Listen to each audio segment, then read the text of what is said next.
10 ans à feindre de ne pas savoir lire, 10 ans à vivre un mensonge pour découvrir une vérité encore plus douloureuse. Quand j'ai ouvert ce journal à couverture rouge pour la première fois, je ne pouvais imaginer que j'ouvrais la porte de ma propre libération. Bonjour mes chers, je m'appelle Eudoxie Lefebvre. J'ai 82 ans et aujourd'hui je vais partager avec vous une histoire que j'ai gardée dans mon cœur pendant plus de 5 décennies. Une histoire de douleur, mais aussi de courage et de dépassement. Avant de commencer, j'aimerais vous demander, à vous qui me regardez maintenant, de laisser un j'aime sur cette vidéo, de vous abonner à la chaîne Histoire Grand-Mère et d'activer la cloche pour recevoir plus d'histoires comme celle-ci. Et dites-moi dans les commentaires d'où vous me regardez aujourd'hui. Je suis née en 1943, dans une petite ville de province, où le destin des filles était tracé avant même qu'elles n'apprennent à marcher. J'ai grandi en entendant mon père dire qu'une femme avait seulement besoin de savoir cuisiner, coudre et s'occuper des enfants. Les livres étaient rares dans notre maison, gardés comme des trésors interdits sur une étagère trop haute pour mes petites mains.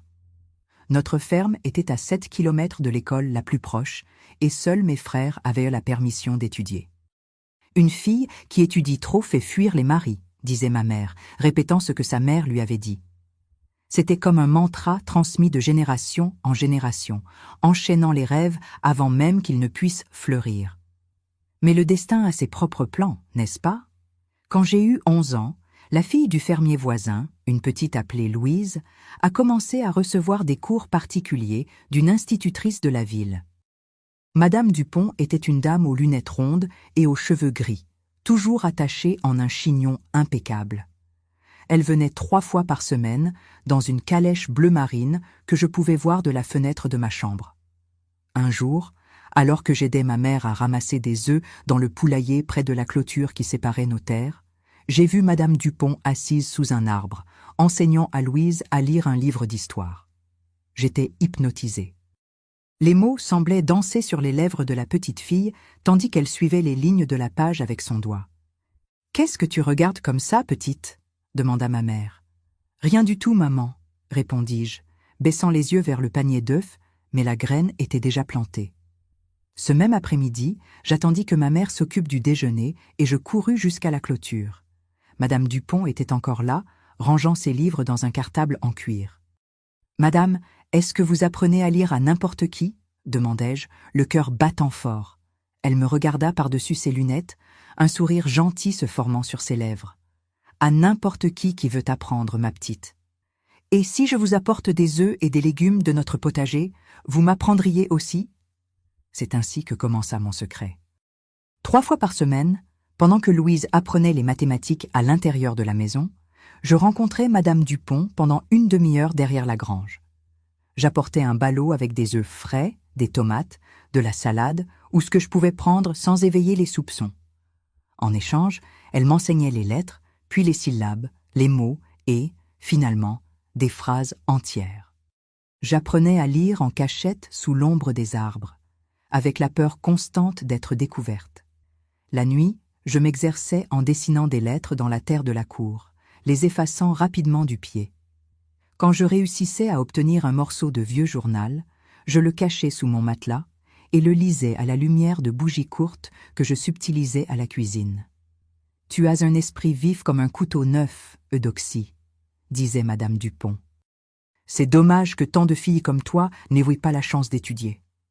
J'ai passé 8 ans ainsi, apprenant en secret, dévorant n'importe quel texte qui tombait entre mes mains. À 19 ans, je lisais déjà avec l'aisance de quelqu'un qui avait fréquenté l'école toute sa vie, mais presque personne ne le savait. C'était mon trésor caché, ma petite rébellion silencieuse. C'est à cette époque que j'ai rencontré Gérard Auguste Lefebvre. Il est arrivé dans notre ville en 1962. Un homme de 34 ans, veuf, élégant, propriétaire du plus grand magasin de tissus de la région.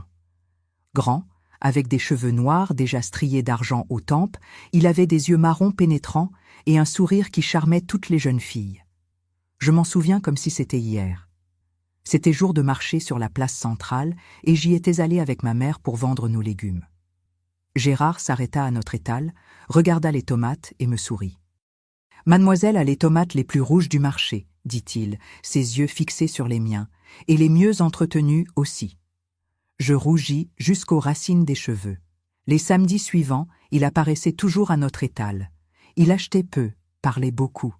Ma mère, percevant son intérêt, commença à m'envoyer seule au marché. Un homme établi, veuf, sans enfant, c'est une bénédiction, ma fille. Après 3 mois de cours, Gérard demanda ma main en mariage. Mon père, enchanté par la perspective d'avoir un gendre commerçant, accepta immédiatement. J'étais fascinée par cet homme sophistiqué qui parlait de lieux lointains que je ne connaissais que par les descriptions dans les quelques livres que j'avais lus.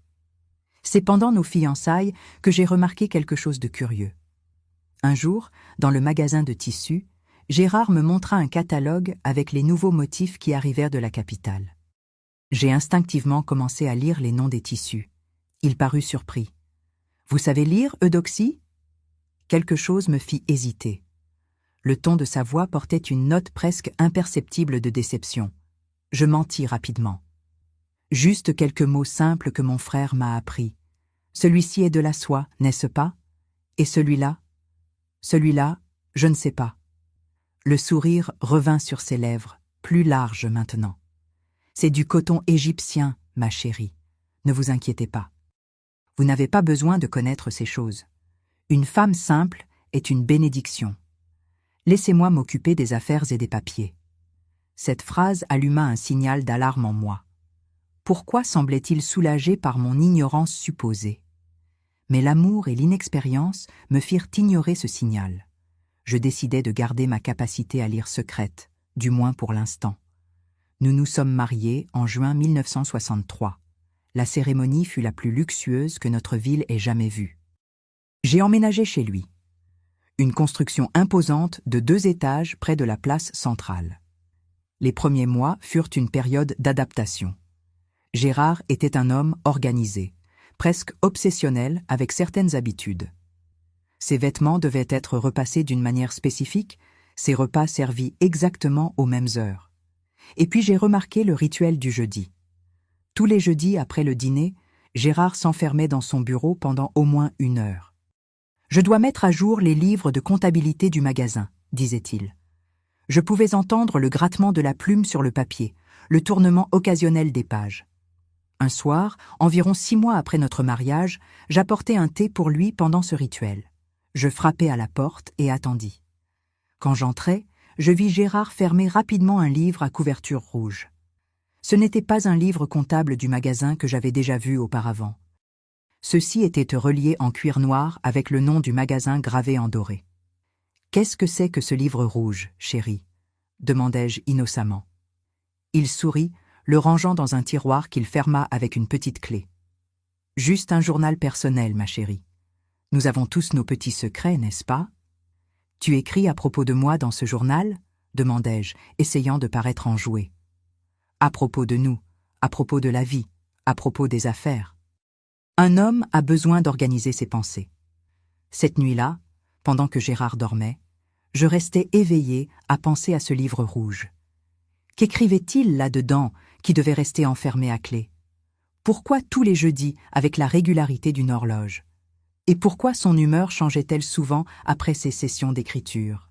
Tantôt agitée, tantôt étrangement trop calme. Quelques semaines plus tard, pendant le petit déjeuner, Gérard me fit glisser un papier. « Il faut que tu apprennes à signer ton nom sur les documents, ma chérie. Je ne peux pas tout signer à ta place. » C'était une opportunité parfaite pour maintenir ma mascarade.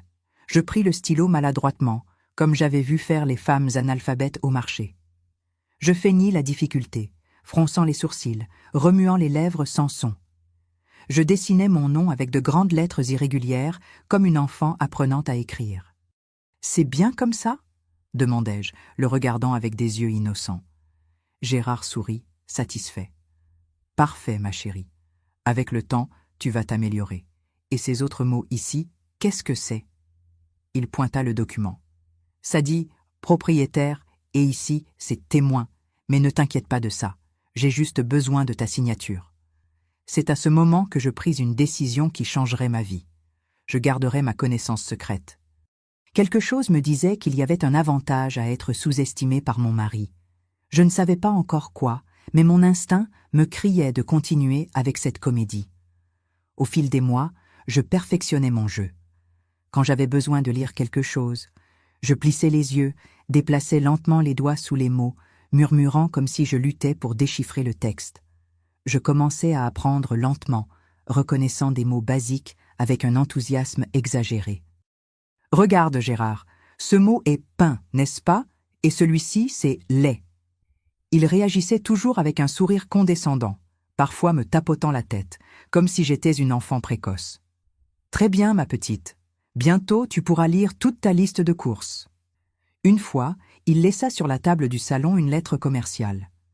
Quand je vis qu'il m'observait, je pris le papier et fis semblant d'essayer de lire. Après quelques instants, je soupirai, frustré.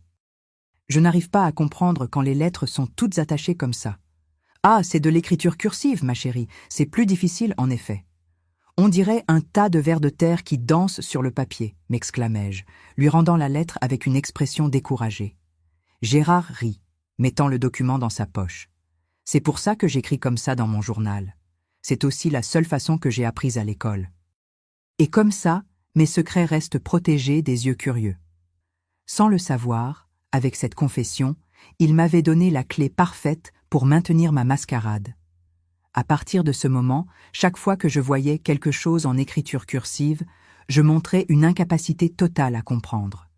C'était l'excuse parfaite pour ne jamais éveiller de soupçons sur le journal à couverture rouge. Le temps passa et je continuais à être l'épouse parfaite, belle, obéissante et presque analphabète. Gérard semblait de plus en plus à l'aise avec ma limitation apparente.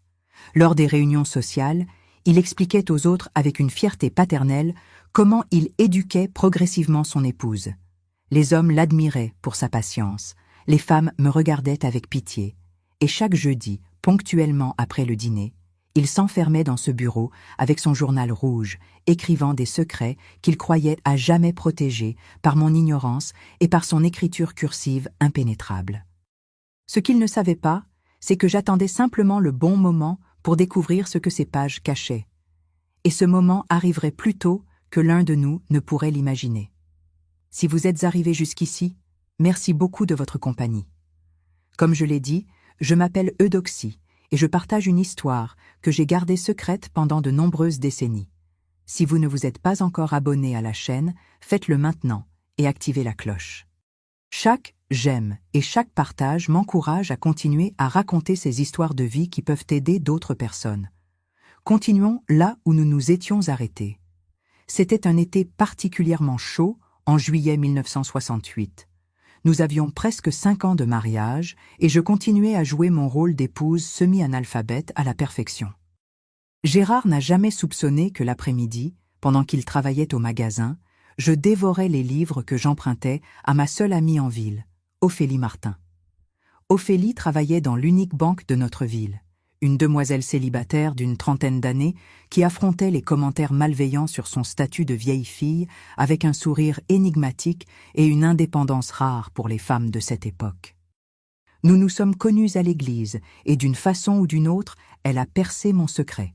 « Vous n'êtes pas aussi simple que vous voulez le paraître, n'est-ce pas, Eudoxie ?» me dit-elle un jour, alors que nous étions seuls, arrangeant des fleurs pour la messe du dimanche. Je me figeais, craignant que ma mascarade ait été découverte et parvienne aux oreilles de Gérard. « Je ne sais pas de quoi vous parlez, » répondis-je, évitant son regard. « Je vous ai vu à la messe dernière. Pendant que tout le monde regardait le livret de chant, vous regardiez droit devant vous, mais chantiez parfaitement chaque mot, sans même jeter un coup d'œil au livre une seule fois. Je sentis mon visage s'enflammer. J'avais été imprudente. « S'il vous plaît, ne le dites à personne, » murmurai-je. Ophélie sourit. « Votre secret est en sécurité avec moi. »« Mais pourquoi faire semblant? Votre mari ne serait-il pas fier d'avoir une épouse instruite ?» J'expliquai que Gérard semblait préférer mon ignorance supposée, comme si cela le faisait se sentir plus en sécurité, plus en contrôle. « Les hommes faibles craignent les femmes fortes, » répondit-elle simplement. « Et les hommes avec des secrets craignent les femmes intelligentes. » Cette phrase resta à tourner dans ma tête pendant des jours. Quel secret Gérard pouvait-il bien avoir? Notre vie semblait si ordinaire, si conforme aux standards de cette époque. Lui au magasin, moi à la maison, des dîners avec d'autres commerçants le samedi, la messe le dimanche. C'est Ophélie qui commença à me prêter des livres. Des romans, oui, mais aussi des livres sur la comptabilité de base, les droits des femmes et même un guide juridique sur les propriétés et les héritages. Je les cachais dans une fausse boîte à couture, sous des fils et des boutons, et ne les lisais que pendant les après-midi, toujours avec la fenêtre ouverte, pour entendre si quelqu'un approchait. La connaissance est une arme puissante, disait Ophélie, surtout pour nous les femmes qui en avons si peu. En ce juillet 1968, quelque chose d'extraordinaire arriva. C'était un jeudi, jour du rituel d'écriture de Gérard. Mais ce soir-là, nous avions reçu la nouvelle que son frère Théodore viendrait nous rendre visite le week-end. Gérard était visiblement nerveux. « Je dois préparer les chambres, nettoyer toute la maison, » dit-il, en marchant de long en large. « Mais Marie fait tout le ménage chaque semaine, » répondis-je, faisant référence à notre femme de ménage qui venait 3 fois par semaine. « Mon frère a des yeux de lynx, Eudoxie. Il voit de la saleté là où il n'y en a même pas, » rétorqua Gérard, irrité. « Et cette femme ne sait pas nettoyer correctement. Demain, tu devras superviser chaque recoin. » Je réalisais que c'était la première fois qu'il mentionnait un défaut chez moi. D'habitude, ce n'était que des compliments sur la façon dont je maintenais la maison impeccable, sur mes talents de cuisinière, sur la manière dont je prenais soin de ses vêtements. La perspective de la visite de son frère aîné semblait le déstabiliser complètement. « Est-il très rigoureux ?» demandai-je, essayant de comprendre sa nervosité. Théodore est juge dans la capitale, il juge tout et tout le monde, dans et hors du tribunal. Gérard ajusta son col comme s'il était soudain devenu trop serré. « Je vais dans mon bureau maintenant. J'ai besoin d'organiser quelques documents avant son arrivée. » C'est alors que cela arriva. Dans son état d'agitation, Gérard commit une erreur qu'il n'avait jamais faite auparavant. Après s'être enfermé dans son bureau, il oublia la petite clé dans la serrure du tiroir où il gardait le journal à couverture rouge. Je le remarquai en entrant avec le thé que je lui servais toujours ces soirs-là. Il était tellement absorbé par son écriture, tellement bouleversé par la visite imminente de son frère, qu'il remarqua à peine ma présence. Je posai la tasse sur la table et sortis silencieusement, mais l'image de cette petite clé dorée resta gravée dans mon esprit comme une braise. Cette nuit-là, je n'arrivais pas à dormir. À côté de moi, Gérard ronflait légèrement, épuisé après sa session d'écriture qui avait duré plus longtemps que d'habitude. Mon cœur battait si fort que je craignais qu'il puisse l'entendre. La clé, le tiroir, le journal rouge. Tous les jeudis pendant presque 5 ans. Vers 2 heures du matin, je pris mon courage. Je glissai hors du lit, enfilant mon déshabillé de soie, cadeau de lui pour notre dernier anniversaire de mariage. Je marchais pieds nus dans le couloir, évitant les planches que je savais qui grinçaient. La vieille maison semblait murmurer autour de moi, comme pour m'avertir ou m'encourager. Je ne savais pas exactement. Le bureau était baigné par la lumière argentée de la pleine lune qui entrait par la fenêtre. Je n'avais pas besoin d'allumer de lampe. Je m'approchai du bureau, en chêne massif, sentant le parfum de Gérard flottant encore dans l'air, mêlé à l'odeur de papier et d'encre. La clé était toujours là, petite, dorée, oubliée dans la serrure par un homme toujours si méticuleux. C'était comme si le destin avait conspiré pour ce moment. Je tournai la clé lentement, craignant que le clic de la serrure puisse résonner dans toute la maison. Le tiroir glissa doucement, révélant le journal à couverture rouge, exactement comme je l'imaginais, centré, aligné avec les bords du tiroir, comme tout dans la vie organisée de Gérard. Je le pris avec des mains tremblantes. Le cuir était doux au toucher, usé sur les bords par l'utilisation constante. Sur la couverture, en lettres dorées, déjà un peu effacées, Mémoires et réflexions, GL, les initiales de Gérard Auguste Lefebvre. Pendant un moment, j'hésitais. Envahir sa vie privée semblait mal, même après des années de mascarade de ma part. Mais quelque chose en moi insistait que ce n'était pas seulement de la curiosité, c'était une nécessité, peut-être même de l'autopréservation. Je respirai profondément et ouvris le journal.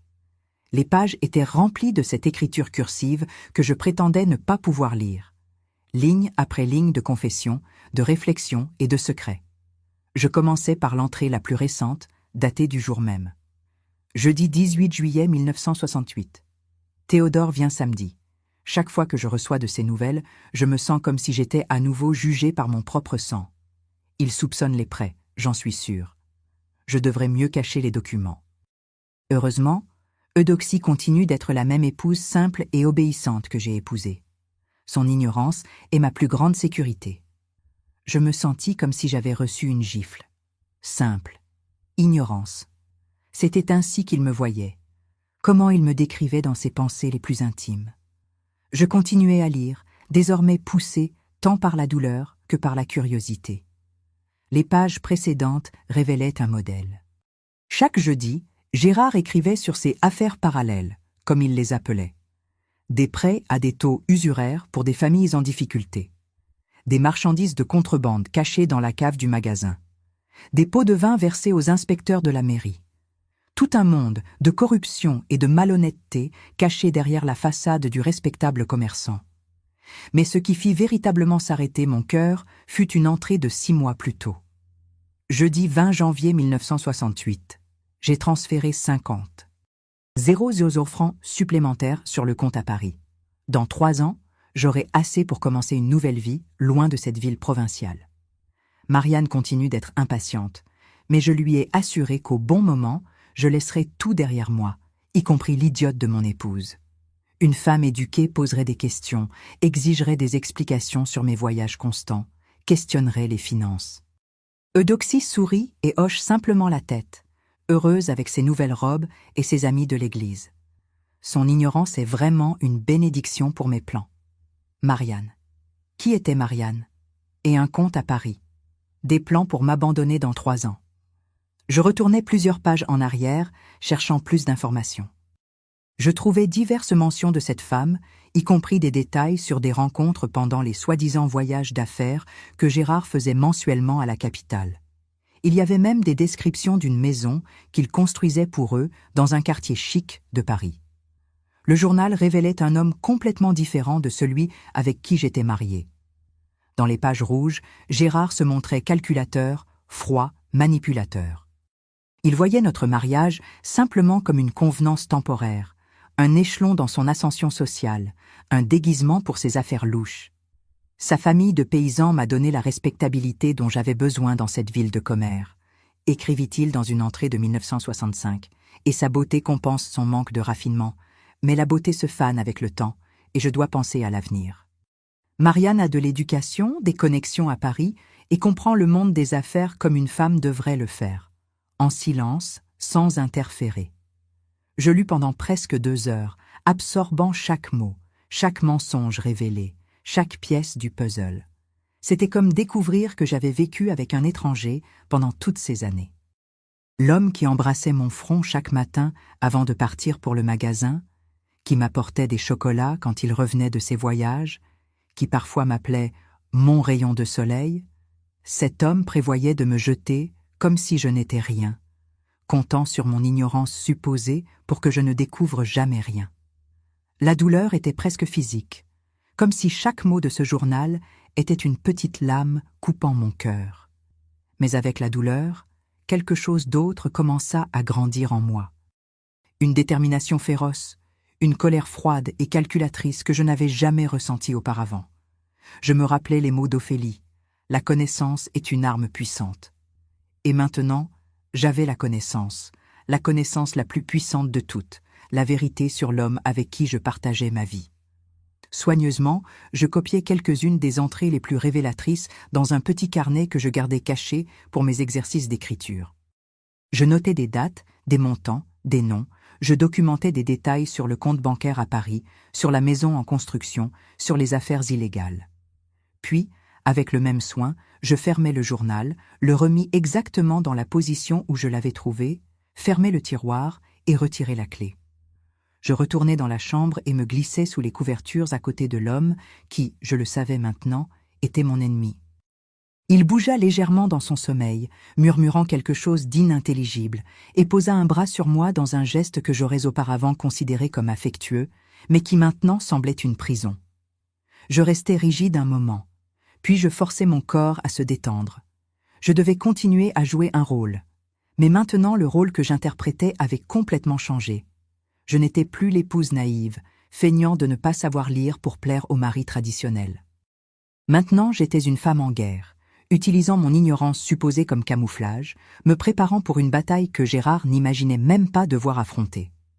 Cette nuit-là, alors que j'observais les premiers rayons de soleil entrer par la fenêtre de la chambre, je pris une décision. J'utiliserai la connaissance que je possédais maintenant pour construire ma propre libération, mais je n'agirai pas impulsivement. Non, je serai aussi méticuleuse que lui, aussi patiente, aussi calculatrice. Si Gérard pensait que mon ignorance était sa plus grande sécurité, je transformerais cette fausse ignorance en son plus grand piège. Je continuerai à feindre de ne pas savoir lire.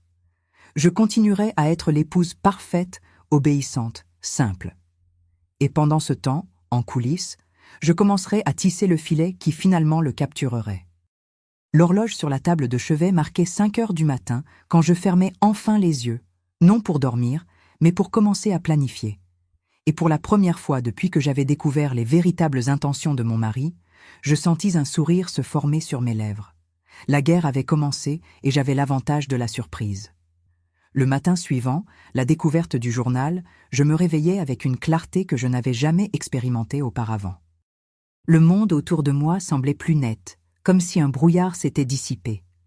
Je regardais Gérard, prenant son petit déjeuner, lisant le journal de la ville comme il le faisait tous les matins, et je me demandais comment je n'avais pas perçu la fausseté cachée derrière ses yeux marrons. « Tu as bien dormi, ma chérie ?»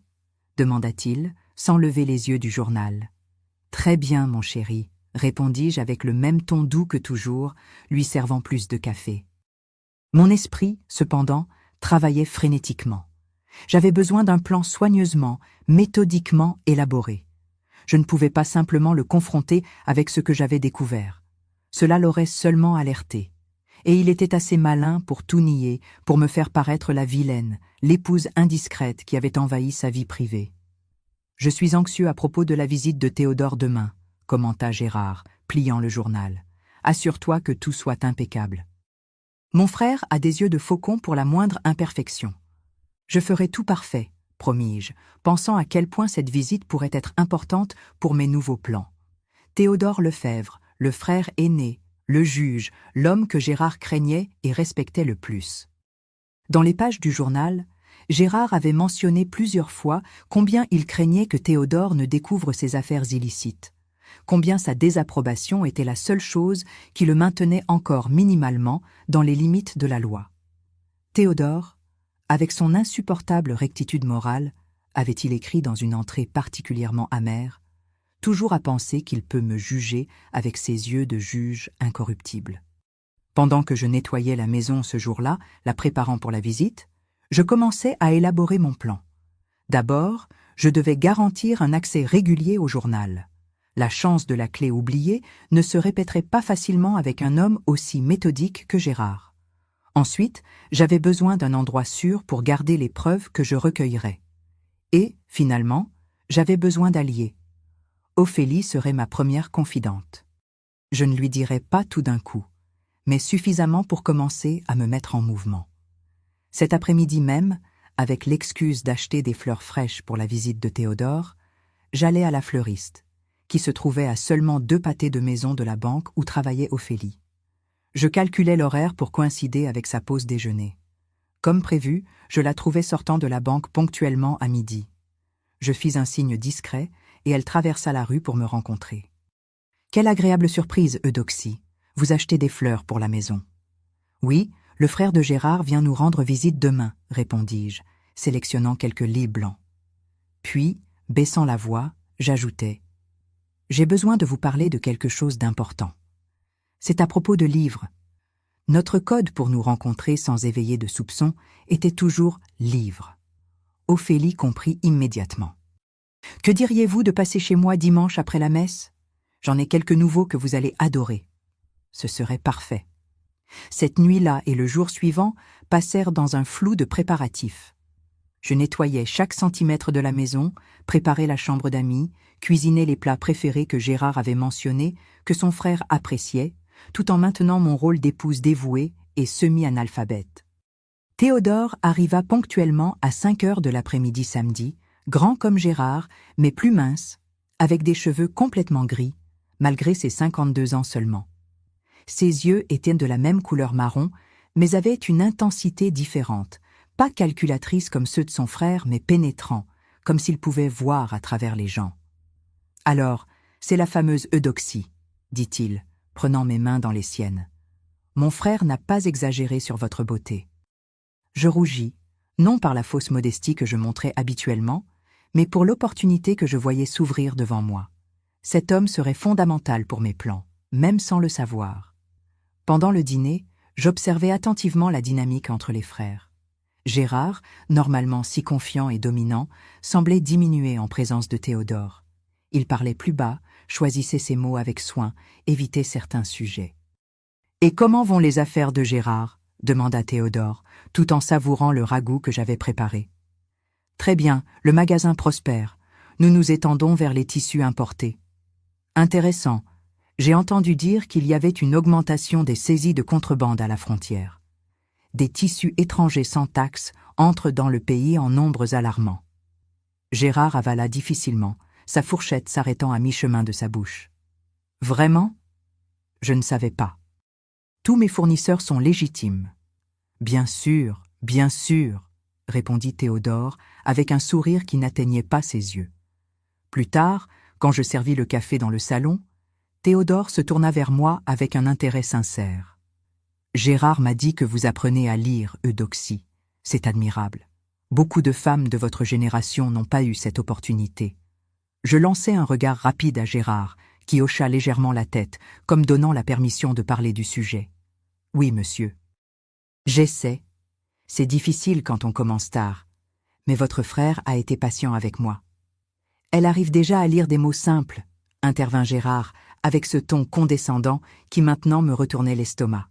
« Mais l'écriture cursive est encore un mystère complet pour elle. » Théodore fronça légèrement les sourcils. « Cela me rappelle notre mère.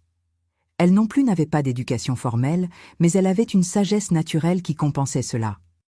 Je suis sûr que vous aussi avez beaucoup d'autres talents, Eudoxie. Elle est excellente en cuisine et maintient la maison impeccable, » s'empressa de dire Gérard, comme si c'était le maximum qu'on pouvait attendre d'une femme.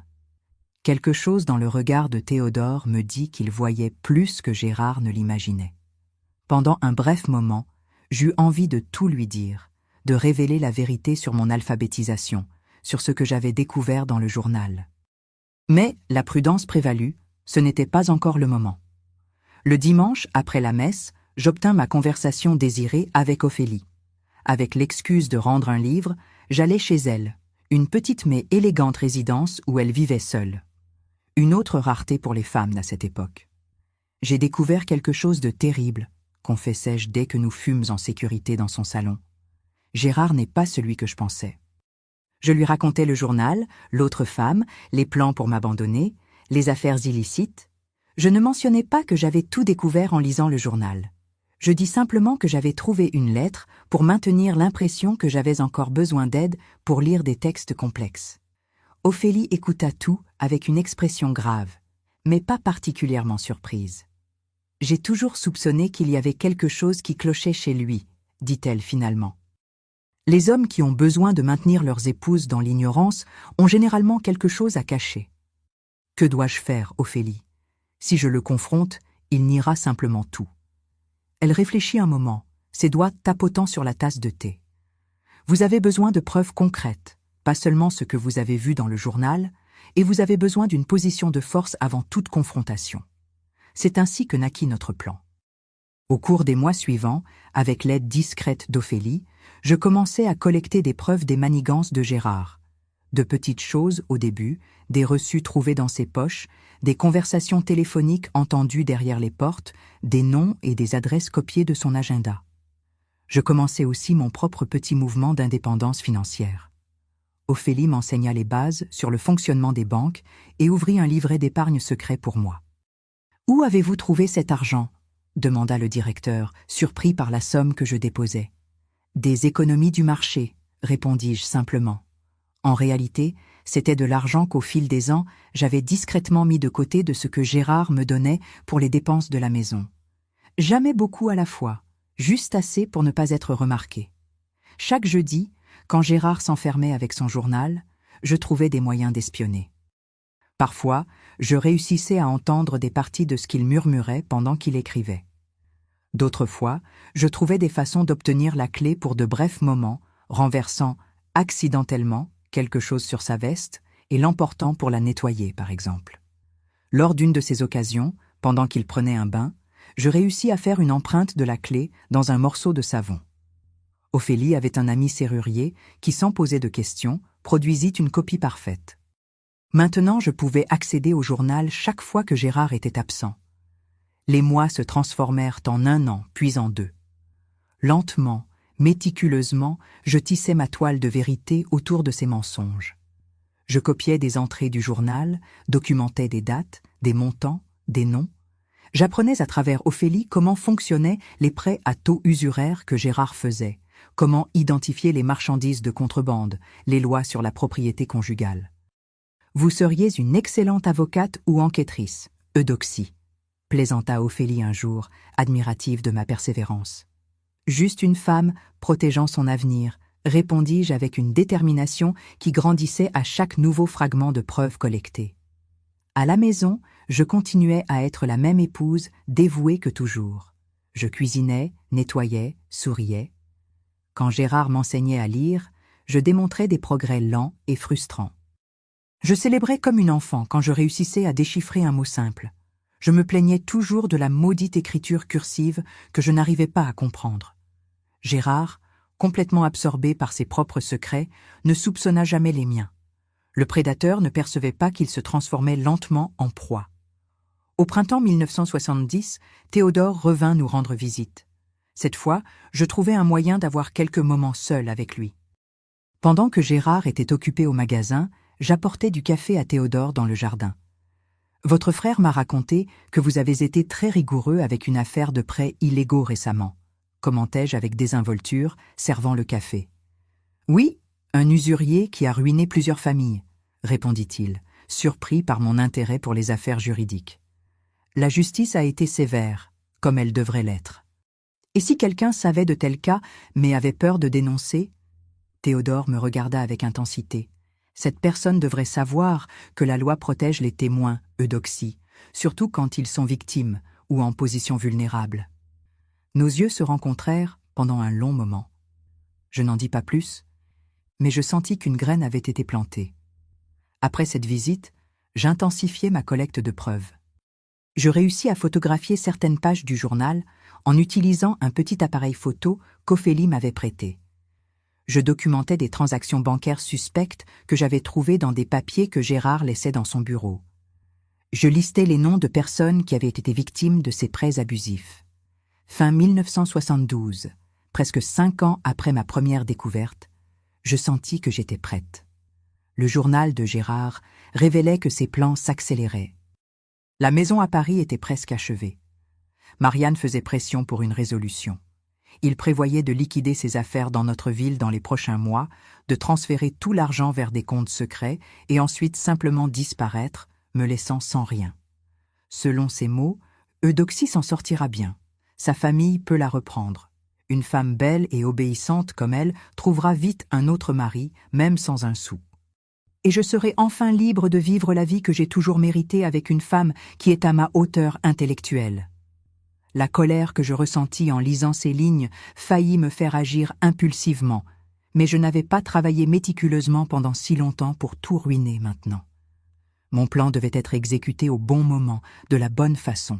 Il était temps d'utiliser ma carte la plus puissante, Théodore. Un après-midi où Gérard était en voyage d'affaires, que je savais être une rencontre avec Marianne à Paris, je m'assis au bureau où il écrivait son journal. Avec le stylo en main, je commençai à écrire une longue lettre adressée à son frère. Cette fois, je ne feignis pas la difficulté. Je laissai mon écriture couler naturellement, claire, ferme, éduquée. J'annexais des copies des preuves les plus accablantes. J'expliquais tout. Comment j'avais appris à lire en secret quand j'étais enfant. Comment j'avais réalisé que Gérard préférait me maintenir dans l'ignorance. Comment j'avais découvert le journal et ses plans au fil des ans. je scellai l'enveloppe adressée au tribunal de la capitale où Théodore travaillait. À l'intérieur, en plus de la lettre et des preuves, je plaçais un petit billet supplémentaire. « Cher Théodore, je ne cherche pas la vengeance, seulement la justice. Le moment de tout révéler approche. J'attendrai votre contact. Avec respect, Eudoxie. » J'envoyai la lettre via un service spécial qui garantissait la livraison en main propre. Ophélie m'aida avec cela pour qu'il n'y ait pas de trace que j'avais été à la poste. Et alors, j'attendis. La toile était complète. Maintenant, c'était l'heure de voir si le prédateur y tomberait. Une semaine plus tard, je reçus un télégramme succinct. Affaire reçue et analysée. Serait là samedi. Discrétion totale. TL. Quand Gérard revint de son voyage, je lui racontai nonchalamment que son frère avait envoyé un télégramme annonçant une visite surprise. « Théodore, ce week-end » Son visage pâlit visiblement. « A-t-il dit pourquoi ?»« Non, juste qu'il avait des affaires à traiter en ville et aimerait loger chez nous. » J'étais si heureuse que j'ai immédiatement répondu que oui. Gérard passa les jours suivants visiblement agité, révisant des papiers, faisant des appels pressés, brûlant même quelques documents dans la cheminée la nuit quand il pensait que je dormais. J'observais tout en silence, sachant que l'heure de vérité approchait enfin. Après presque 10 ans à feindre de ne pas savoir lire, j'étais sur le point de montrer non seulement que je savais, mais que j'avais utilisé cette connaissance pour démanteler soigneusement le château de mensonges que mon mari avait construit. Et le plus ironique, tout commencerait avec un journal écrit en écriture cursive, la même écriture que je jurais ne pas pouvoir déchiffrer, la même écriture qu'il croyait être sa protection parfaite contre mes yeux ignorants. Le jour des comptes approchait, et j'étais prête. La toile de la vérité était complète, attendant que son créateur réalise enfin que tout ce temps, il n'était pas le prédateur qu'il pensait être, mais la proie que j'avais patiemment encerclée. Le matin du samedi 7 avril 1973 se leva avec une clarté presque symbolique. Le ciel était d'un bleu intense, sans un seul nuage, comme si la nature voulait s'assurer que rien n'obscurcisse ce qui était sur le point d'arriver. Je me réveillai avant l'aube, chose inhabituelle pour moi, mais le poids de la journée qui m'attendait rendait impossible de continuer à dormir. À côté de moi, Gérard semblait également agité dans son sommeil, murmurant des mots inintelligibles, son visage contracté dans une expression d'inquiétude, même en rêve. Je l'observais quelques instants, cet homme avec qui j'avais partagé un lit pendant presque 10 ans, cet étranger qui ne m'avait jamais vraiment connu. Je me levai silencieusement et allai dans la cuisine préparer le petit déjeuner. Théodore arriverait vers 10 heures du matin et tout devait être parfait. Non par anxiété de plaire comme avant, mais parce que ce serait le dernier acte de la pièce que j'avais méticuleusement mise en scène pendant une décennie. Pendant que l'eau pour le café bouillait, je pensais à comment ma vie avait changé depuis cette nuit de janvier 1968, quand j'avais découvert le journal pour la première fois.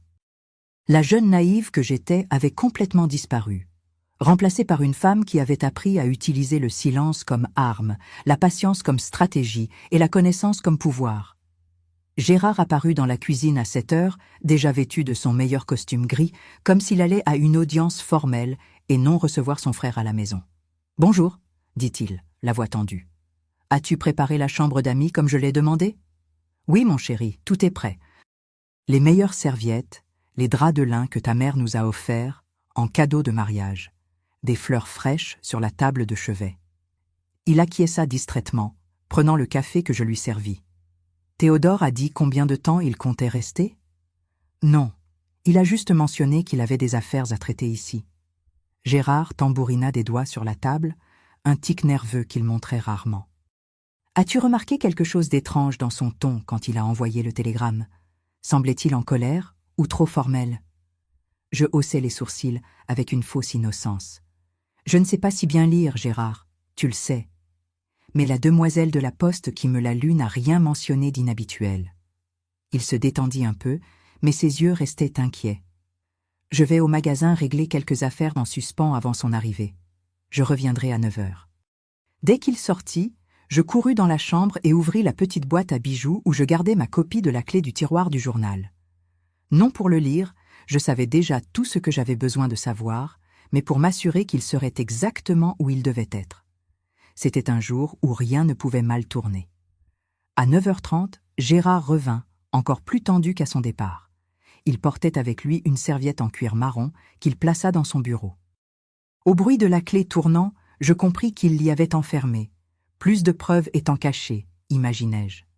J'ai préparé le déjeuner que Théodore préfère, commentai-je tout en arrangeant des fleurs au centre de la table du salon. Ce cassoulet qu'il a tant complimenté la dernière fois. Gérard répondit à peine, consultant sa montre de poche pour la 3e fois en 5 minutes. Ponctuellement à 10h, nous entendîmes le bruit d'une voiture s'arrêtant devant la maison.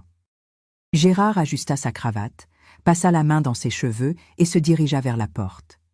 Je le suivis, jouant le rôle de l'épouse dévouée pour la dernière fois. Théodore descendit de la voiture, grand et imposant dans son costume sombre. Ses yeux, généralement chaleureux quand il me voyait, étaient sérieux aujourd'hui. Il salua son frère d'une brève poignée de main, rien de l'accolade habituelle. Puis il se tourna vers moi avec un sourire contenu. « Eudoxie, si bon de vous revoir. Le plaisir est tout pour moi, Théodore. Soyez le bienvenu dans notre maison. » Il tint ma main un moment de plus que d'habitude, un geste subtil de solidarité que Gérard ne remarqua pas, trop occupé par sa propre anxiété. Nous entrâmes et j'offris du café que Théodore accepta, tandis que Gérard refusa, prétextant en avoir déjà trop bu. En réalité, je savais qu'il était trop nerveux pour manger ou boire quoi que ce soit. Après quelques minutes de conversation banale sur le voyage et la météo, Théodore posa sa tasse sur la table et regarda directement son frère. « Gérard, je ne suis pas venu seulement pour une visite sociale.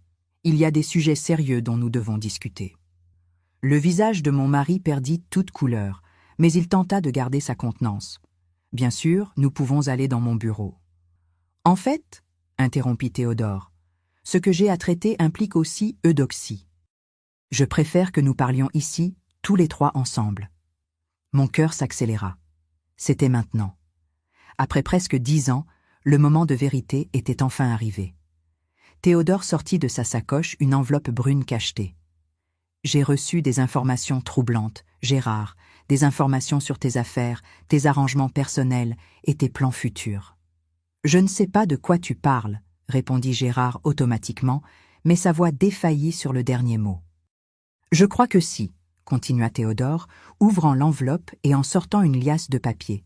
« J'ai ici des preuves de prêts à taux usuraires faits à des familles vulnérables de notre ville. J'ai des registres de marchandises de contrebande stockés dans la cave de ton magasin. J'ai des documents concernant un compte bancaire à Paris qui ne figurent sur aucune de tes déclarations officielles. » Chaque mot semblait un coup physique à Gérard, qui se recroquevillait légèrement à chaque nouvelle accusation. Ses yeux se déplaçaient frénétiquement entre son frère et les papiers, essayant de comprendre comment tout cela était parvenu à Théodore. « J'ai aussi ceci, » dit le juge, sortant de l'enveloppe un objet qui fit presque s'arrêter mon cœur. Le journal à couverture rouge. Gérard pâlit complètement. « Comment ? Comment as-tu obtenu ça ?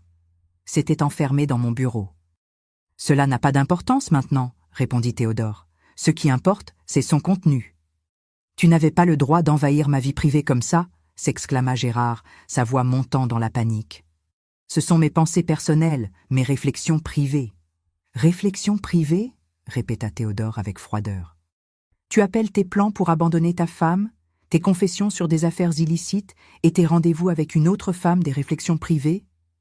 Gérard se tourna alors vers moi, les yeux écarquillés de désespoir. « Eudoxie, ne le crois pas. Ce sont des mensonges, des distorsions, des malentendus. » Je maintins mon expression soigneusement confuse et peinée, comme si j'essayais de comprendre quelque chose au-delà de ma capacité.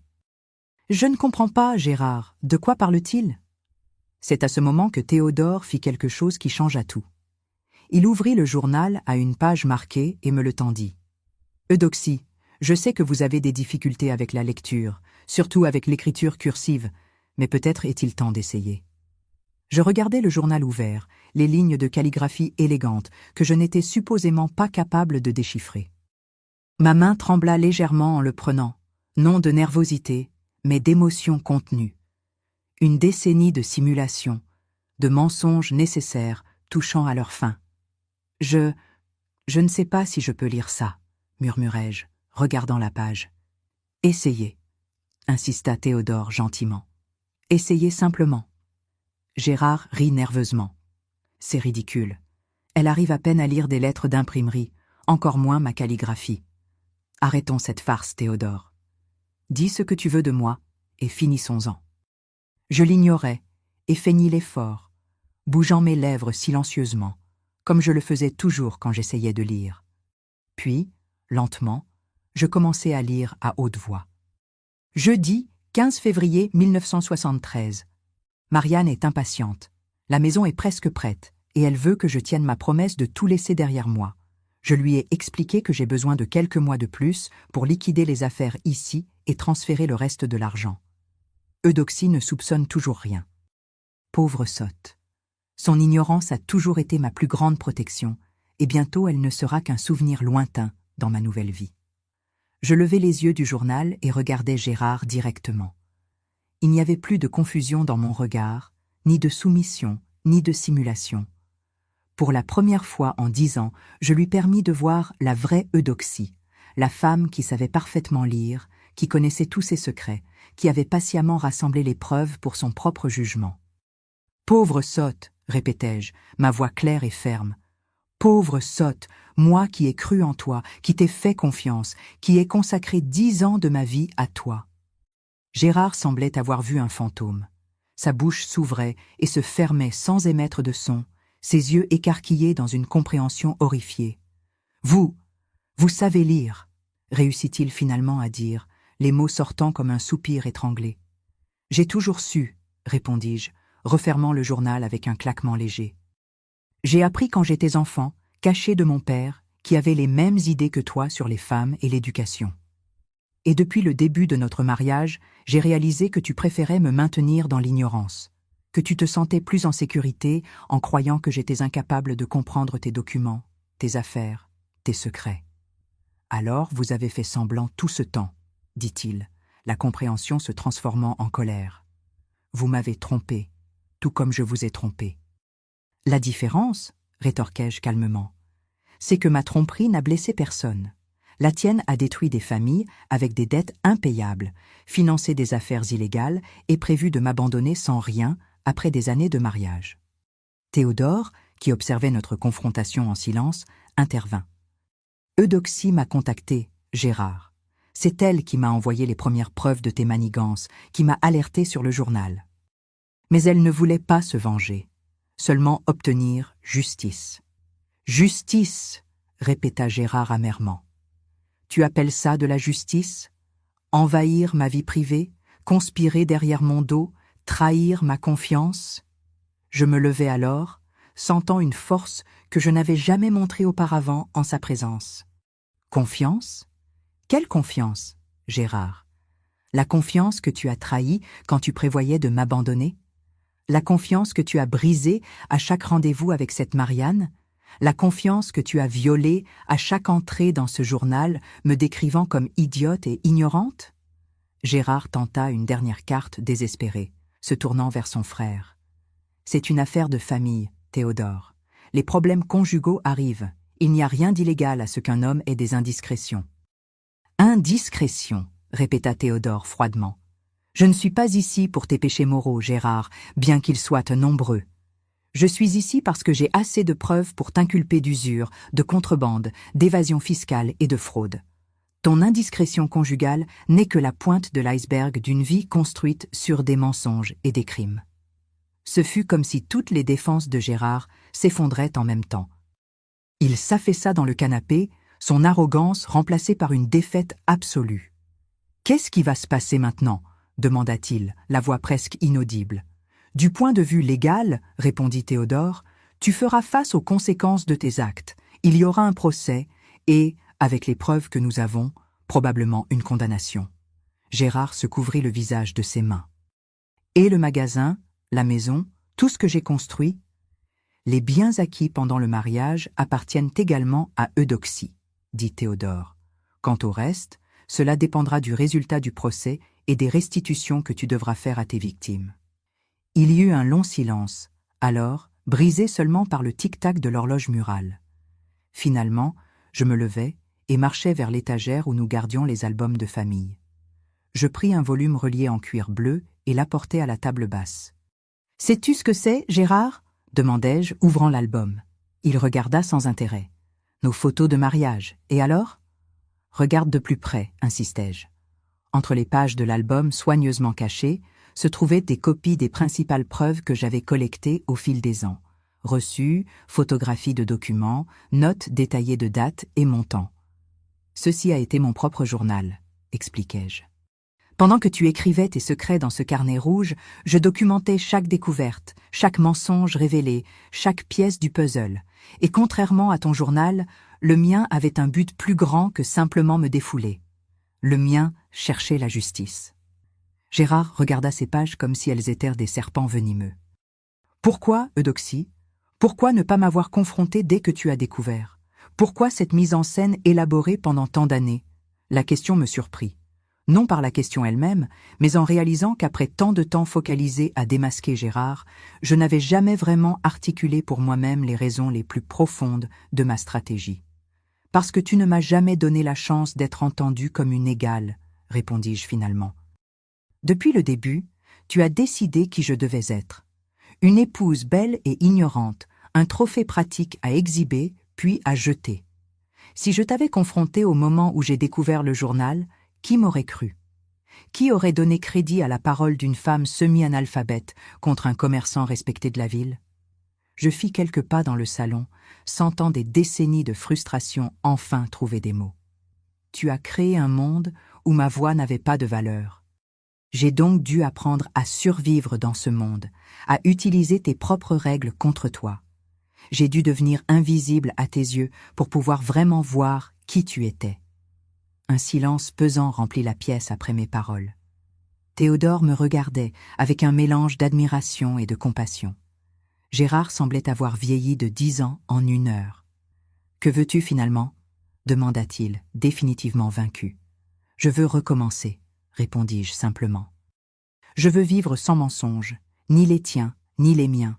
Je veux utiliser l'éducation que j'ai conquise en secret pour aider d'autres femmes à ne jamais avoir besoin de feindre l'ignorance pour survivre. » À ce moment, pour la première fois en 10 ans, je sentis le poids de la mascarade quitter mes épaules. Je n'étais plus l'épouse soumise et limitée que Gérard pensait que j'étais. Je n'étais plus l'actrice interprétant un rôle jour après jour. J'étais simplement Eudoxie, une femme qui avait utilisé l'arme qu'on voulait utiliser contre elle, sa supposée ignorance, pour construire sa propre libération. La confrontation qui suivit, les conséquences légales pour Gérard, le partage des biens, tout cela ne fut que l'épilogue d'une histoire qui, dans mon esprit, avait atteint son apogée à ce moment de révélation. L'instant exact où j'avais pris le journal rouge et lu à haute voix, couramment, les mots qu'il n'avait jamais imaginé que je puisse comprendre. Des mots en écriture cursive, ces vers de terre qui dansent sur le papier que j'avais pendant une décennie feint de ne pas pouvoir déchiffrer. Dans les mois qui suivirent cette confrontation d'avril 1973, ma vie se transforma complètement. Comme un papillon émergeant de sa chrysalide, j'abandonnai l'Eudoxie qui feignait d'être pour devenir la femme que j'avais toujours été intérieurement, et bien plus encore. Gérard fit face aux conséquences de ses actes. Avec les preuves présentées par Théodore, il fut inculpé de divers crimes financiers. Le procès fut discret pour éviter le scandale, mais la sentence fut rigoureuse. 3 ans de prison et restitution aux familles lésées par ses prêts abusifs. Avant d'être emmené, il demanda à me parler une dernière fois. Nous nous rencontrâmes dans la salle des visites du commissariat sous le regard attentif d'un garde. Gérard semblait avoir vieilli de 20 ans, en quelques semaines seulement. Les vêtements élégants avaient été remplacés par des tenues simples. Ses cheveux bien coiffés poussaient maintenant sans soin. « Je n'arrive pas à comprendre, » dit-il, la voix basse pour que seul moi puisse entendre. « Comment as-tu réussi à me tromper pendant si longtemps ?» Je regardai dans les yeux de cet homme que j'avais cru aimer un jour et répondis avec la simplicité de la vérité. « De la même façon que tu as trompé tout le monde, Gérard. Les gens voient ce qu'ils s'attendent à voir. Tu t'attendais à voir de l'ignorance en moi, alors c'est tout ce que tu as réussi à percevoir. » Il hocha lentement la tête. « Et Marianne, tu savais pour elle depuis le début ?» « Depuis 1968. Chaque lettre, chaque rendez-vous, chaque plan pour votre nouvelle vie ensemble. Je savais tout. Un silence pesant tomba entre nous. Finalement, il posa la question qui semblait vraiment lui importer. « M'as-tu jamais vraiment aimé, Eudoxie ?» La question me surprit après tout ce qui s'était passé. C'était donc ça qui le préoccupait? Ses sentiments à lui, pas les miens, ses blessures, pas celles qu'il avait causées, typiquement Gérard, toujours le centre de tout. « Oui, répondis-je honnêtement. Au début, j'ai vraiment aimé l'homme que je pensais que tu étais. Ensuite, j'ai appris à aimer la femme que j'ai découverte en moi-même. » Je me levai pour partir, mais il saisit doucement mon poignet. « Que vas-tu faire maintenant? Comment vas-tu vivre ?» Il y avait une curiosité sincère dans sa voix, peut-être même de l'inquiétude. Peut-être que, à sa manière déformée, il avait développé une certaine affection pour moi au fil des années. Je vais vivre comme j'aurais dû vivre depuis le début, sans simulation, sans mensonge, sans avoir besoin de diminuer qui je suis pour correspondre aux attentes des autres. Je quittais le commissariat en me sentant plus légère que je ne l'avais jamais été. Le divorce fut finalisé en un temps record grâce à l'intervention discrète de Théodore. Dans le cadre de l'accord, la maison où nous vivions et la moitié des biens du magasin me revinrent. L'autre moitié fut liquidée pour payer les restitutions aux victimes des manigances de Gérard. Les premiers mois furent un tourbillon de changements et de découvertes. Soudain, j'étais une femme divorcée de 30 ans, financièrement indépendante, dans une petite ville de province, au début des années 1970. Les mauvaises langues ne tardèrent pas à se manifester. Pauvre Eudoxie, abandonnée par son mari qui s'est trouvé une autre femme à Paris, chuchotaient les dames à l'église, sans savoir que la vérité était exactement l'inverse. Une femme sans éducation. Comment va-t-elle gérer cette énorme maison toute seule? Questionnèrent d'autres, ignorant complètement mes capacités. Ce fut Ophélie qui me donna le conseil qui changerait tout. Utilise ce qu'ils pensent contre eux-mêmes, comme tu l'as toujours fait. S'ils croient que tu sais à peine lire, imagine leur surprise quand ils verront ce que tu es capable de créer. Et ainsi naquit mon grand projet.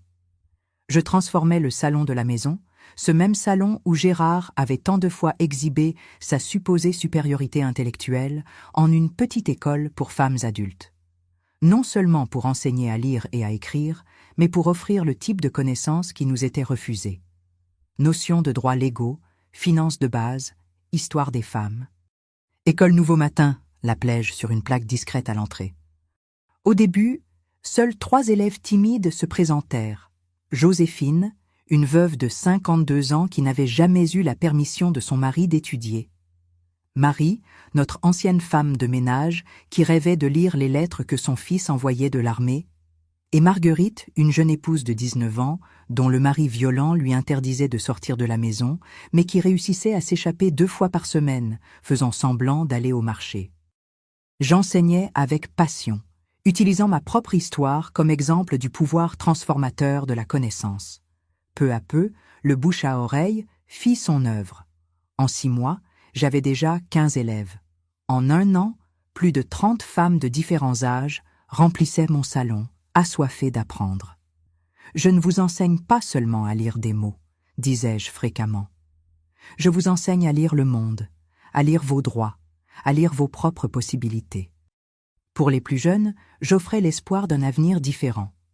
Pour les plus âgés, une chance d'accéder enfin à un monde qui leur avait été refusé pendant des décennies. En 1975, quand l'ONU déclara l'Année internationale de la femme, notre petite école était déjà connue dans toute la région. Nous reçûmes la visite de représentants du gouvernement intéressés par notre méthode d'alphabétisation des adultes. Une journaliste d'un grand journal de la capitale vint faire un reportage. « Comment avez-vous, sans formation pédagogique officielle, obtenu des résultats aussi impressionnants ?» demanda-t-elle, clairement surprise par le niveau de lecture et d'écriture de mes élèves les plus anciennes. « Peut-être justement à cause de cela, répondis-je en souriant. Nous n'enseignons pas ici seulement des lettres et des chiffres. Nous enseignons la dignité, la confiance en soi et le droit d'occuper des espaces qui nous ont été refusés. » Le reportage généra une vague d'intérêt. Nous commençâmes à recevoir des dons de livres, de matériel didactique et même une petite subvention du gouvernement régional pour développer nos activités. Avec ces ressources, j'achetai la maison voisine et nous agrandîmes l'école. Maintenant, en plus des cours d'alphabétisation, nous offrions des cours de couture professionnelle, de comptabilité domestique et même des cours sur la législation de base, ces derniers dispensés par une jeune avocate récemment diplômée qui s'était portée volontaire. Fin 1976, 3 ans après la confrontation avec Gérard, je reçus une lettre inattendue. Le papier portait l'entête de la prison d'État et l'expéditeur était lui-même. « Chère Eudoxie », commençait la lettre dans son écriture cursive inconfondable, maintenant un peu plus tremblante. « J'ai appris par des voies indirectes le succès de votre école. Je confesse que j'ai été surpris, bien que je ne devrais peut-être pas l'être. Vous avez toujours été plus que ce que vous sembliez être, n'est-ce pas? C'est peut-être la grande leçon que je tire de cette expérience. Ne jamais sous-estimer personne, spécialement ceux que nous croyons connaître complètement. » La lettre continuait avec des réflexions sur son temps en prison, sur comment l'isolement l'avait forcé à confronter ses propres mensonges, son égoïsme, son arrogance. Elle se terminait en demandant pardon, non avec l'espoir d'une réconciliation, mais comme partie de son propre processus de rédemption. Je ne répondis pas. Certains chapitres de la vie doivent être définitivement clos. Cette même année, je reçus une autre correspondance, celle-ci beaucoup plus bienvenue. Théodore, qui avait suivi de loin mon travail, m'envoya une invitation à participer à un congrès sur l'éducation des adultes dans la capitale. Ce serait mon premier voyage hors de la ville depuis le mariage, ma première opportunité de partager avec un public plus large les leçons apprises dans notre petite école. « Je suis nerveuse », confessai-je à Ophélie, qui était maintenant non seulement mon amie, mais aussi professeure volontaire de mathématiques de base à l'école. « Et s'il me trouve provinciale, une amateur sans diplôme ?» Elle prit mes mains entre les siennes, ces mains qui avaient tenu tant de livres secrètement, qui avaient écrit tant de mots en cachette et dit avec fermeté « Vous avez affronté un prédateur dans votre propre maison pendant 10 ans, Eudoxie. Une salle pleine d'éducateurs n'est rien comparé à cela. » Le congrès fut un tournant. Ma présentation sur l'alphabétisation comme libération, l'expérience de l'école Nouveau Matin, attira une salle comble. Je parlais avec la conviction de quelqu'un qui connaissait dans sa chair le pouvoir transformateur des mots, de quelqu'un qui savait ce que signifiait utiliser la connaissance comme bouclier et comme épée. Notre approche ne sépare pas l'apprentissage de la lecture de l'apprentissage à exister pleinement dans le monde, expliquai-je. Chaque lettre maîtrisée est un petit acte d'indépendance. Chaque phrase comprise est une porte qui s'ouvre. À la fin, le public applaudit debout. Des professeurs d'université, des représentants de fondations éducatives, tous voulaient en savoir plus sur notre méthode. Je rentrais chez moi avec des invitations à visiter d'autres villes, avec des promesses de financement, avec la certitude que ce que nous avions créé transcendait les murs de cet ancien salon. Dans les années qui suivirent, notre école se transforma en un centre éducatif communautaire. Nous nous étendîmes pour inclure des classes du soir pour les travailleurs, des cours de soutien pour les enfants et même un petit atelier de couture industrielle qui générait des revenus pour les femmes en situation de vulnérabilité. En 1980, je publiai mon premier livre, Lettres qui libèrent, méthode pratique d'alphabétisation pour femmes adultes. Ce fut un succès modeste, mais suffisant pour consolider notre méthodologie et inspirer des initiatives similaires dans d'autres villes. La jeune femme qui un jour avait feint de ne pas savoir lire était maintenant auteure, éducatrice, conférencière. Gérard purgea sa peine et sortit de prison en 1976. J'appris par Théodore qu'il s'était installé dans une petite ville côtière, où il vivait modestement en donnant des cours particuliers de comptabilité. Quant à Marianne, celle qui aurait été sa compagne dans la nouvelle vie rêvée, elle n'avait apparemment pas attendu pour lui. Elle s'était mariée avec un homme d'affaires de la capitale et nous n'eûmes plus jamais de nouvelles d'elle. C'est curieux comme la vie dessine ses chemins. Gérard, qui valorisait tant le statut et les apparences, finit par vivre dans la simplicité qu'il avait toujours méprisée. Moi, qui avais été forcé à feindre des limitations intellectuelles, j'ai fini par construire une vie dédiée à combattre ces mêmes limitations chez d'autres femmes. En 1985, déjà âgée de 42 ans, je reçus une invitation pour enseigner dans une université nationale. C'était une opportunité extraordinaire, spécialement pour quelqu'un sans formation académique formelle. Mais mon travail pratique, mes publications et, principalement, les résultats obtenus à l'école Nouveau Matin parlaient d'eux-mêmes. J'acceptais, bien que j'ai continué à m'impliquer dans l'administration de l'école, maintenant gérée par un conseil formé d'anciennes élèves. C'est à cette époque que je rencontrai Auguste, un professeur de littérature française, veuf, aux yeux bienveillants et aux conversations stimulantes. Notre relation grandit lentement, basée sur un respect mutuel et une admiration sincère. Nous nous mariâmes lors d'une simple cérémonie en 1987, entourés d'amis de l'école, de collègues de l'université et de certaines de mes premières élèves, qui étaient maintenant des femmes indépendantes, beaucoup avec leurs propres entreprises ou carrières. « Je n'ai jamais pensé trouver quelqu'un comme vous », me dit Auguste le soir de notre mariage. Quelqu'un qui connaît si profondément la valeur des mots. S'il savait à quel point je connaissais vraiment cette valeur. Les mots qui m'avaient sauvé, les mots que j'avais utilisés comme bouclier, les mots qui m'avaient finalement libéré. Notre vie ensemble fut tranquille et pleine. Auguste n'essaya jamais de me diminuer, ne se sentit jamais menacé par mes accomplissements. Au contraire, il en était fier, m'encourageait à aller plus loin, à écrire davantage, à partager plus largement mon expérience.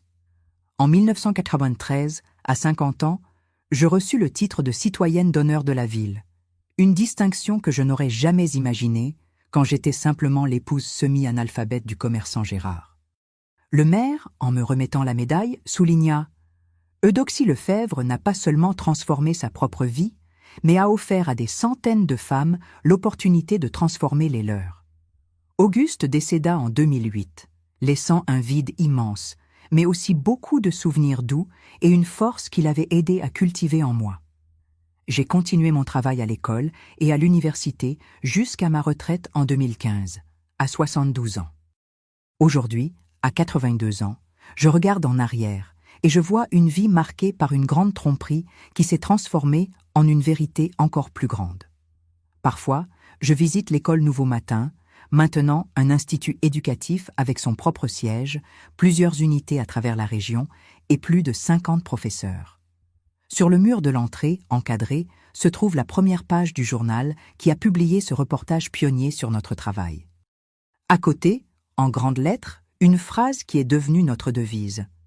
La plus grande arme d'une femme n'est pas ce que les autres pensent qu'elle sait, mais ce qu'elle sait réellement et choisit de révéler. Les jeunes élèves qui passent par là ne comprennent peut-être pas complètement le sens de ces mots. Elles sont nées dans un monde différent, où les femmes ont plus de droits, plus d'opportunités, plus de voix. Mais celles qui connaissent mon histoire, et elle est racontée à chaque nouvelle promotion, comprennent le pouvoir contenu dans cette phrase. Quand je regarde ces filles et ces femmes avec leurs cahiers ouverts et leurs esprits avides, je pense au journal rouge de Gérard, à ces pages où il croyait avoir écrit ma sentence d'insignifiance, mais qui ont fini par devenir le catalyseur de ma libération. Je pense à l'ironie de comment son écriture cursive, qu'il pensait être une protection infaillible contre mes yeux ignorants, est devenue précisément le symbole de la chute de son arrogance. Et je pense surtout au pouvoir des histoires que nous choisissons de raconter sur nous-mêmes, sur les autres, sur le monde. Pendant 10 ans, j'ai vécu l'histoire que Gérard avait écrite pour moi, celle de l'épouse simple et incapable. Mais à la fin, c'est mon propre récit qui a prévalu, celui de la femme qui a utilisé la connaissance comme outil de transformation personnelle et collective. Alors, si vous qui m'écoutez affrontez votre propre bataille silencieuse, si vous êtes sous-estimé ou diminué, souvenez-vous que votre véritable force peut résider précisément dans ce que les autres ne voient pas en vous. Comme je l'ai appris il y a tant de décennies, parfois nous devons utiliser l'ignorance des autres comme notre plus grande alliée jusqu'au jour où nous pouvons enfin révéler qui nous sommes vraiment et changer non seulement notre histoire, mais l'histoire de beaucoup d'autres personnes autour de nous. Ceci fut mon histoire, l'histoire de comment j'ai feint de ne pas savoir lire pendant 10 ans jusqu'au jour où j'ai lu le journal de mon mari devant celui qu'il craignait le plus. L'histoire de comment des mots cachés se sont transformés en une vie de mots partagés.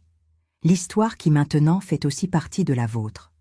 Si ce récit a touché votre cœur, n'oubliez pas de laisser un j'aime, de vous abonner à la chaîne Histoire Grand-mère et de partager avec quelqu'un qui a besoin d'entendre ce message. D'où me regardez-vous? Laissez-le dans les commentaires. J'adorerais savoir. À la prochaine histoire.